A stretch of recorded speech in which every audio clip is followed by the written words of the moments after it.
오늘도 하나님의 도우심으로 형통한 인생을 살아가는 우리 모든 성도들 다 되시기를 축복합니다. 오늘 우리에게 주시는 말씀은 창세기 40장입니다. 그 후에 애굽 왕의 술 맡은 자와 떡 굽는 자가 그들의 주인 애굽 왕에게 범죄한지라. 바로가 그 두 관원장 곧 술 맡은 관원장과 떡 굽는 관원장에게 노하여 그들을 친위 대장의 집안에 있는 옥에 가두니 곧 요셉이 갇힌 곳이라.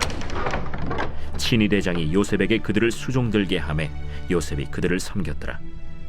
그들이 갇힌 지 여러 날이라. 옥에 갇힌 애굽 왕의 술 맡은 자와 떡 굽는 자 두 사람이 하룻밤에 꿈을 꾸니 각기 그 내용이 다르더라. 아침에 요셉이 들어가 보니 그들에게 근심의 빛이 있는지라. 요셉이 그 주인의 집에 자기와 함께 갇힌 바로의 신하들에게 묻되 어찌하여 오늘 당신들의 얼굴에 근심의 빛이 있나이까? 우리가 꿈을 꾸었으나 이를 해석할 자가 없도다.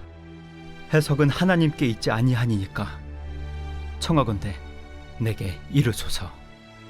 술 맡은 관원장이 그의 꿈을 요셉에게 말하여 이르되 내가 꿈에 보니 내 앞에 포도나무가 있는데 그 나무에 세 가지가 있고 싹이 나서 꽃이 피고 포도송이가 익었고 내 손에 바로의 잔이 있기로 내가 포도를 따서 그 즙을 바로의 잔에 짜서 그 잔을 바로의 손에 들여놓으라. 그 해석이 이러하니 세 가지는 사흘이라. 지금부터 사흘 안에 바로가 당신의 머리를 들고 당신의 전직을 회복시키리니 당신이 그 전에 술 맡은 자가 되었을 때 하던 것 같이 바로의 잔을 그의 손에 드리게 되리이다. 당신이 잘 되시거든 나를 생각하고 내게 은혜를 베풀어서 내 사정을 바로에게 아뢰어 이 집에서 나를 건져주소서. 나는 히브리 땅에서 끌려온 자요 여기서도 옥에 갇힐 일은 행하지 아니하였나이다. 떡 굽는 관원장이 그 해석이 좋은 것을 보고 요셉에게 이르되 나도 꿈에 보니 흰떡 세 광주리가 내 머리에 있고 맨 윗광주리에 바로를 위하여 만든 각종 구운 음식이 있는데 새들이 내 머리의 광주리에서 그것을 먹더라. 그 해석은 이러하니 새 광주리는 사흘이라. 지금부터 사흘 안에 바로가 당신의 머리를 들고 당신을 나무에 달리니 새들이 당신의 고기를 뜯어 먹으리이다. 하더니 제3일은 바로의 생일이라. 바로가 그의 모든 신하를 위하여 잔치를 베풀 때에 술 맡은 관원장과 떡 굽는 관원장에게 그의 신하들 중에 머리를 들게 하니라. 바로의 술 맡은 관원장은 전직을 회복하매 그가 잔을 바로의 손에 받들어 드렸고 떡 굽는 관원장은 매달리니 요셉이 그들에게 해석함과 같이 되었으나 술 맡은 관원장이 요셉을 기억하지 못하고 그를 잊었더라. 우리가 살다 보면 뜻하지 않은 억울함을 당하거나 오해를 사는 경우가 있습니다. 물론 나중에 서로의 오해가 풀리고 회복되는 경우도 많이 있지만 그것이 예상 외로 길어지고 답답한 순간을 맞이할 때도 많이 있습니다. 그럴 때마다 우리는 하나님께 도움을 구하고 또 모든 문제가 원만히 해결되기를 소망하기도 합니다. 혹여나 지금 이와 같은 어려움을 당하는 성도들이 계시다면 요셉을 통해 결국 뜻을 이루신 하나님의 그 동일한 은혜가 임하기를 간절히 축복합니다. 앞장인 39장에서 우리는 보디발 아내의 유혹을 받고도 이를 당당하게 거절한 요셉의 그 용기 있는 모습을 보게 됩니다. 그러나 그 결과는 오히려 모함을 받고 무고한 투옥을 당하는 그 요셉의 억울한 상황을 보게 됩니다. 이어서 본 창세기 40장은 요셉이 옥에서 만난 두 관원장의 꿈을 해몽해주고 그것이 요셉의 말대로 이루어진 사실이 기록됩니다. 요셉은 그 생애에 있어 꿈과 깊은 연관을 가지고 있습니다.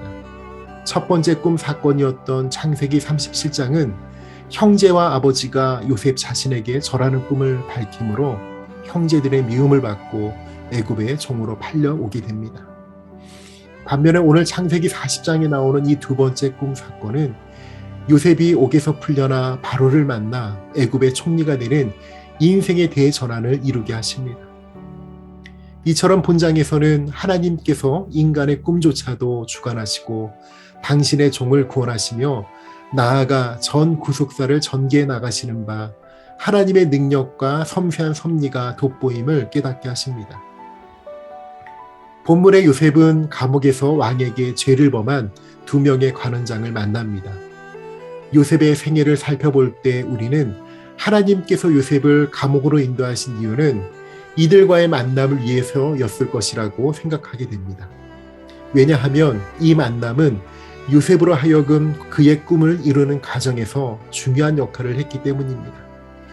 즉, 감옥에서 그들과의 만남이 없었다면 요셉의 꿈은 이루어지지 않았을지도 모릅니다.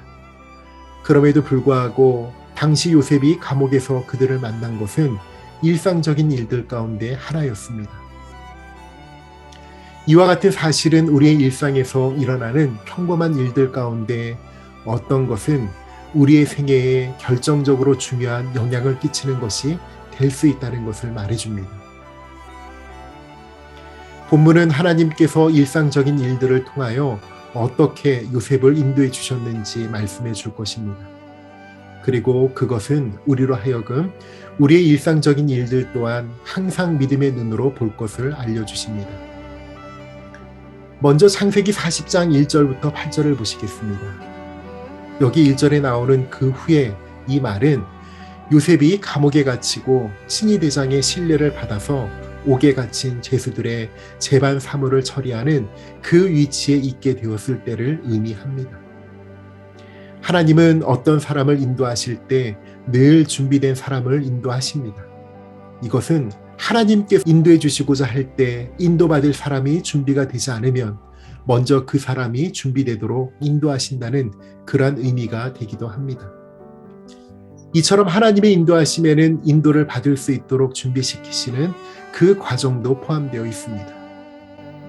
요셉이 하나님의 인도하심을 받기에 준비되어 있을 때 왕의 측근에 있는 관리들 가운데 두 사람이 요셉이 갇혀 있는 바로 그 옥에 갇히게 됩니다. 그들의 직위는 바로 관원장이었습니다. 이 직위는 시종들의 장을 말합니다. 그러므로 술 맡은 관원장이란 왕의 술 담당 시종들 가운데 책임자를 의미하고 떡 굽는 관원장이란 왕의 떡을 담당하는 시종들 가운데 최고의 책임자를 의미합니다. 그들의 직임을 고려할 때 이들은 지위와 관계없이 왕의 신임을 받고 있는 자들이었고 또한 왕의 측근에서 일하는 자들이었다는 것을 알게 됩니다. 하나님은 요셉으로 하여금 그들을 만남으로 장차 요셉을 왕궁에 인도하실 계획을 가지고 있었던 것입니다. 옥에 갇힌 애굽 왕의 술 맡은 자와 떡 굽는 자 두 사람이 하룻밤에 꿈을 꾸니 각기 그 내용이 다르더라. 아침에 요셉이 들어가 보니 그들에게 근심의 빛이 있는지라. 바로 5절과 6절의 말씀입니다. 그들은 하룻밤에 각각 서로 다른 꿈을 꾸고 그것을 해석할 수 없었기 때문에 근심하고 있었습니다. 꿈은 하나님께서 주시는 중요한 메시지 가운데 하나입니다. 그러므로 꿈을 꾼 자가 그것을 해석할 수 없다면 그것은 메시지를 받고도 의미를 모르는 것과 같아서 오히려 근심이 되기도 합니다. 어쩌면 우리의 삶도 꿈에 비유할 수 있을 것입니다. 하나님께서 우리에게 삶이라는 꿈을 주셨지만 그것을 해석하지 못한다면 우리는 방황하는 삶을 살 수밖에 없을 것입니다. 그러므로 꿈은 반드시 해석을 필요로 하는 것입니다. 6절에 보시면 아침에 요셉이 들어가 보니 그들에게 근심빛이 있는지라 라고 나옵니다. 요셉은 자신에게 맡겨진 일상적인 일을 위해 아침에 그들을 방문했습니다. 그리고 그들로부터 근심의 빛이 있는 것을 보게 됩니다. 이것은 요셉이 얼마나 자신이 맡은 일에 성실했는지 말해주는 것입니다. 요셉의 이와 같은 성실함은 자신이 맡은 일에 대한 세심한 관심으로 나타날 뿐만 아니라 도움이 필요한 자들에게 도움을 주고자 하는 그러한 성품으로도 나타나고 있는 것입니다. 요셉은 근심하고 있는 그들에게 어찌하여 오늘 당신들의 얼굴에 근심의 빛이 있나이까? 라고 물었고 또한 그들의 근심을 덜어주겠다라고 그렇게 도움을 주겠다고 말합니다. 요셉이 그들을 도와주겠다고 한 것은 꿈을 해석할 수 있는 능력을 가지고 있다는 것을 의미합니다. 그러나 요셉은 스스로 꿈을 해석할 수 있는 능력을 가지고 있었던 것이 아니고 그 꿈을 해석해 줄 수 있는 분을 알고 있을 뿐이었습니다. 그래서 그는 왕의 관원장들에게 해석은 하나님께 있지 아니하니까 라고 말했던 것이고, 또한 청컨대 내게 고하소서라고 말할 수가 있었던 것입니다. 여기 해석은 하나님께 있다, 이 말은 하나님만이 꿈을 해석하실 수 있다는 그 의미입니다. 창세기 40장 9절부터 23절을 보시겠습니다. 술 맡은 관원장이 먼저 요셉에게 꿈 이야기를 합니다. 이것은 그가 요셉을 신뢰했다는 의미입니다. 요셉은 그의 꿈을 해석해주고 사흘 후 사면되어 복직할 것이라고 말해줍니다. 술 맡은 관원장의 해석을 들은 떡 굽는 관원장도 요셉에게 자기의 꿈을 해석해주기를 부탁합니다. 그러나 그의 꿈은 좋은 것이 아니었습니다. 그럼에도 불구하고 요셉은 하나님께서 해석해 주신 대로 정직하게 그에게 전해 주었습니다. 꿈을 해석해 준 날부터 사흘째 되는 날, 꿈의 해석대로 술 맡은 관원장의 죄는 사면이 되어 복직했으나 떡 굽는 관원장은 나무에 달려 죽임을 당했습니다. 우리는 본문을 통해 꿈에 대해 다음의 몇 가지 사실을 교훈받을 수가 있습니다. 첫 번째는 하나님은 어떤 사람에겐 꿈을 통해 메시지를 주신다는 것입니다. 그리고 둘째는 꿈을 꾼 사람이 반드시 그 꿈을 해석할 수 있는 것은 아니라는 것입니다. 마지막 세 번째는 하나님께로부터 온 꿈은 반드시 이루어진다는 것입니다. 두 사람의 관원장이 꾼 꿈은 사흘째 되는 날에 이루어졌습니다. 요셉이 해석해준 대로 한 사람은 사면되어 복직되었고 다른 한 사람은 나무에 달렸습니다. 이처럼 요셉이 해석해준 대로 정확한 날짜에 각 사람의 꿈이 성취되었다는 것은 그것이 하나님께로부터 온 꿈이었다는 것을 말해주고, 동시에 하나님께로부터 온 꿈은 반드시 이루어진다는 것을 의미해 주는 것입니다. 요셉은 술 맡은 관원장의 꿈을 해석해 준 후에 이렇게 부탁을 합니다. 14절에 보시면 당신이 잘 되시거든 나를 생각하고 내게 은혜를 베풀어서 내 사정을 바로에게 아뢰어 이 집에서 나를 건져 주소서라고 부탁을 합니다. 요셉은 이 사람이 사면되어 복직되면 다시 왕의 측근에 있을 것을 알았기 때문에 자신의 억울함을 그를 통해 왕에게 호소할 수 있는 기회를 얻기 원했던 것입니다. 그러나 이런 요셉의 바람은 술 맡은 관원장의 무관심으로 외면되고 맙니다. 본문은 이 사람의 무관심에 대해 23절에 이렇게 말하고 있습니다. 술 맡은 관원장이 요셉을 기억하지 못하고 그를 잊었더라. 그러나 술 맡은 관원장이 경험한 놀라운 체험은 그의 마음에서 결코 지워질 수가 없었습니다. 그리고 이 체험은 때가 이르렀을 때 하나님께서 사용하실 수 있도록 그의 마음에 새겨져 있었습니다. 실제로 요셉이 준비되어 왕 앞으로 인도되어야 했을 때 하나님은 술 맡은 관원장으로 하여금 그의 마음에 새겨진 체험의 기억을 되살려서 요셉을 왕 앞으로 인도하도록 하셨습니다. 이와 같은 사실은 우리가 선한 일의 열매가 없을지라도 결코 낙심하지 않게 하는 내용이기도 합니다. 당시의 열매가 없을지라도 그것은 필요한 사람의 마음에 씨앗으로 남아서 때가 되면 싹을 내고 열매를 가져올 것임을 알기 때문입니다. 그러므로 바울은 갈라디아 교회 성도들에게 갈라디아서 6장 9절에 이렇게 공고를 했던 것입니다. 우리가 선을 행하되 낙심하지 말지니 피곤하지 아니하면 때가 이름에 거두리라. 우리는 본문을 통하여 사람들은 요셉을 잊었어도 하나님은 결코 그를 잊지 않았다는 그 사실을 확신할 수가 있습니다.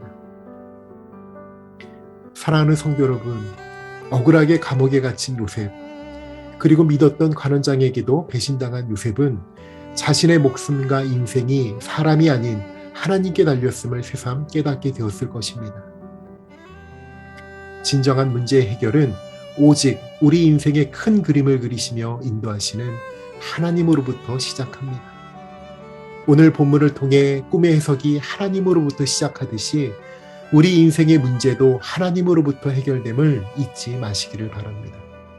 그래서 우리는 오늘도 하나님 앞에 나와 주님의 은혜를 구하고 그분의 도우심으로 승리하는 인생을 살아갈 수가 있게 되는 것입니다. 오늘 한날 내 삶의 모든 것을 주관하시는 그 주님의 역사를 경험하는 우리 서울중앙교회 모든 성도들 다 되시기를 간절히 축원합니다. 함께 기도하시겠습니다. 오늘도 우리의 모든 삶을 인도하시고 이끌어 가시는 하나님의 은혜를 찬양합니다. 요셉이 사람의 힘을 빌려 자신의 모든 문제를 해결받으려 했지만 그 술 맡은 간원장이 그를 잊음으로 인하여 결국 요셉에게 참된 도움은 하나님밖에 없음을 그가 깨달았듯이 우리의 인생도 힘들고 어려운 순간순간마다 늘 주님을 기억하고 하나님을 바라보고 하나님을 의지하는 우리 모든 성도들이 다 되게 하여 주옵소서. 사람은 잊을지언정 하나님은 결코 잊지 않으심을 날마다 우리 모두가 기억하여 낙심하지 않고 씨를 뿌리며 하나님의 은혜를 구하고 기다리는 우리 모든 성도들의 온전한 믿음이 다 되게 하여 주옵소서. 감사를 드리며 거룩하신 예수님의 이름으로 기도합니다. 아멘.